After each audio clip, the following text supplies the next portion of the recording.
essa própria rodada de negócio que a gente fez, que mostra que existe uma cadeia comercial, econômica na atividade artística, salários que, apesar de baixos, ainda são maiores que a média da remuneração nacional, se a gente colocar, né, uma média reta, sem limpo, sem segmentar. A indústria criativa paga mais do que a média brasileira. Então isso tudo, eu acho que a gente... A questão das artes cênicas, que precisa sempre de gente, então você vai fazer mesmo um monólogo, né, quem não conhece vê uma pessoa, mas tem dois operando na frente, atrás do público, dois operando na coxia, um contra-regra, uma camareira, e a pessoa no palco. Então, o monólogo precisa de 5 pessoas. Fora quem pendurou a luz, fora quem carregou o cenário, fora quem criou tudo e etc. Então, são atividades que ainda precisam de pessoas, são atividades que precisam de pessoas preparadas, qualificadas, são atividades que, apesar da incerteza e sazonalidade, ainda pagam mais quando existe o trabalho. E eu acho que a gente tem que chamar atenção para isso e mostrar quanto isso é importante. São atividades que geram dinheiro ao redor, sei lá, o público que vai para o teatro precisa contratar às vezes alguém para ficar com seu filho, por exemplo. Para no estacionamento, que eu acho a atividade mais vil que existe, mas enfim, ainda é uma atividade econômica, né? Acho um gafanhoto mas enfim, isso é outro tema. Mas tem o pipoqueiro, tem o jantar depois, tem, né, uma série de situações adjacentes assim que a atividade criativa impacta. E eu acho que um evento como um festival que polariza, assim, chama atenção para essa atividade, ele dá luz a essa cadeia tão importante, que às vezes é só vista com esse viés das artes, ou do... O cara não faz, né? O que você faz? Eu sou músico, você trabalha com o quê? Aquela velha piada, né? E que não, o músico é a profissão do cidadão, que isso tem que ser respeitado, tem que ser respaldado, tem que existir política específica para isso. O Sebrae fez um levantamento que as rodadas, vocês não sabem como é que funciona, mas os 30 curadores conversaram com 50 companhias daqui, né? O Sebrae fez um número que rolaram 884 reuniões durante esses dias. Então a gente tem 884 possibilidades dos espetáculos serem levados para fora, além de Curitiba. Eles podem não ser levados agora, esse ano, mas as companhias se conheceram, os programadores conheceram as 7 companhias de Curitiba, que isso é legal dizer, tem um crédito chamado Celso Cury, que é uma pessoa que usa falta nesse festival esse ano, por motivo de saúde não pôde estar aqui, mas foi uma ideia dele que a gente já vinha conversando, e também esse é um legado muito legal que a gente deixa para as companhias de Curitiba, essa conexão com demais festivais e salas, né? Itaú estava aqui, Sesc São Paulo, todas as salas, festivais, a Junta do Chile também. E só esses dados estão aqui no release, que bateu de ontem, né? Temos aqui, ó, mais de 200 mil espectadores, 1.500 artistas, 65 espaços na cidade, 2.600 empregos, são 600 diretos, 350 atrações, 30 pessoas portadoras de síndrome de Down.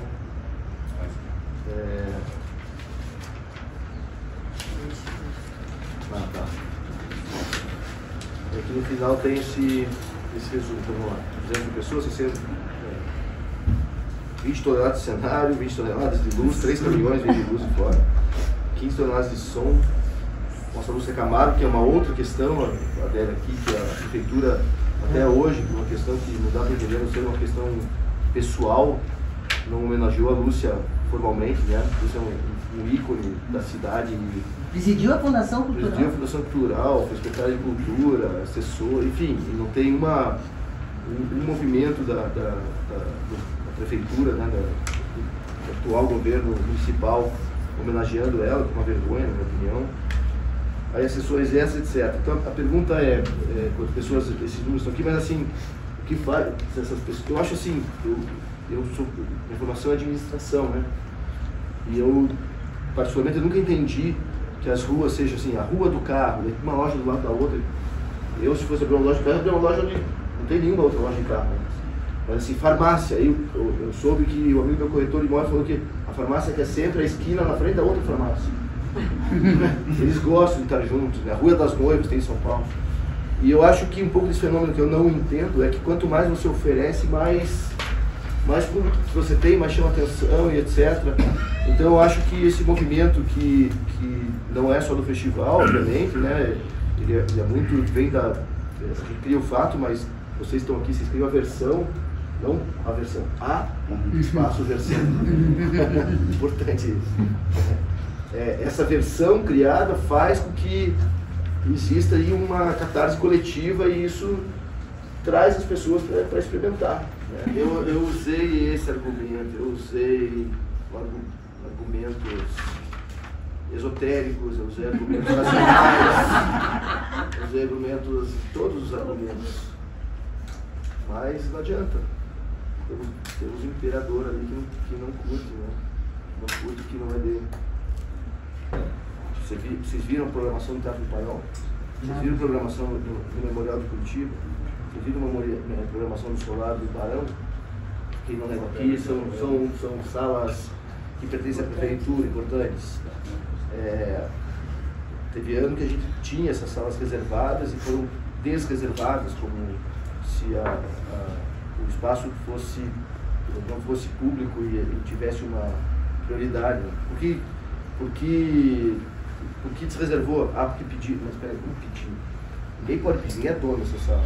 Essa sala é administrada pela gestão municipal. A gestão municipal não é dona, não pode tirar, mas tiraram. Esse ano mesmo, tínhamos o Paiol, tiraram o Paiol.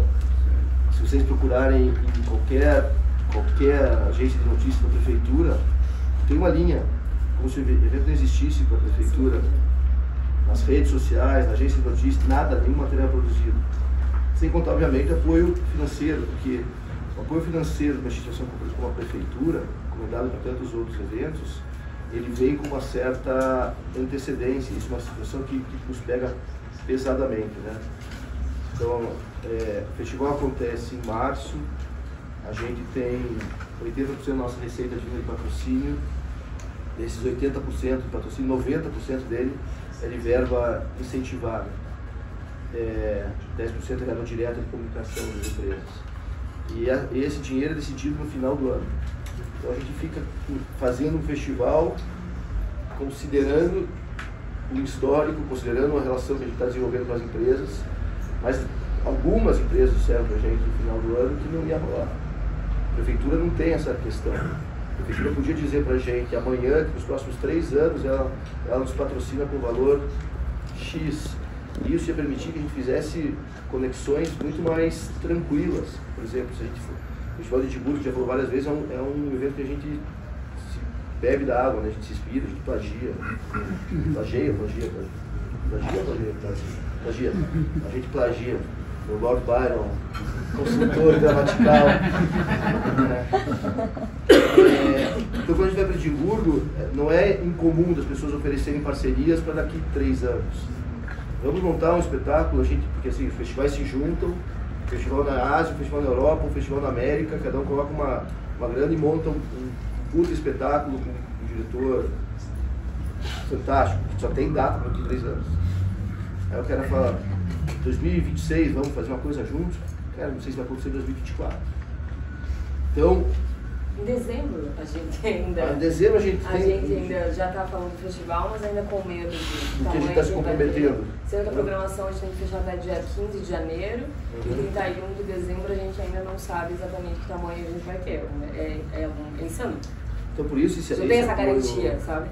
Esse apoio seria fundamental. E ele sempre existiu, inclusive na gestão Rafael Greca primeira, mas nessa segunda, 7 anos a gente não tem. A gente pode ter um pouco mais de segurança. Né? Segurança, claro, segurança, apoio para divulgar. De novo, para mim é inaceitável. A Secretaria de Comunicação é da Prefeitura, não é do Prefeito. E esse é um tema que está rolando na cidade. Como é que não existe uma linha nas redes sociais da Prefeitura, na divulgação de notícias, nos releases que eles soltam diariamente? Eles não estão vendo, eles são cegos, ou eles são incompetentes, ou eles têm um viés específico. Ano passado, eu lembro da comemoração dos 30 anos, o Edson Bueno falou uma coisa em uma entrevista que a gente deu junto, super legal. que o festival, quando ele chegou, ele mostrou a possibilidade das pessoas que fazem teatro aqui de conhecerem outras formas de se fazer teatro. Elas ficavam aqui e achavam que aqui estava tudo certo. A RBN Festival veio e mostrou, abriu uma janela enorme para as pessoas daqui. E eu acho que isso vem um pouco de tudo. E eu tenho o maior orgulho de falar da qualidade da produção que a gente tem aqui em Curitiba. E durante o festival, a gente tem uma equipe de produção que é incansável, não vou dizer que é impecável, porque todo mundo, né, a gente tem nossas falhas aí, mas nós somos muito elogiados pela qualidade da produção que a gente encontra nos teatros, a receptividade que a gente tem com as companhias. A gente não tem atrasos nos espetáculos por questões de montagem, por questões de equipamento. São 350 espetáculos acontecendo de uma forma muito harmônica. Isso é tão difícil, né? A gente às vezes faz um espetáculo, a gente tem problemas infinitos. Quem dera 350, assim, então tem muita... E eu acho que vem muito disso, assim, a cada ano a gente vem profissionalizando interlocuções. A gente teve Gilma do Galpão falando sobre produções para grupos de teatro que estão iniciando. Também esse cuidado a gente tem nos últimos anos. Eu acho que o festival vai ser muito importante para capacitação e formação de novos produtores, de novos artistas, da imprensa, com os estágios que a gente faz também, né, com o Positivo. Eu acho que é isso.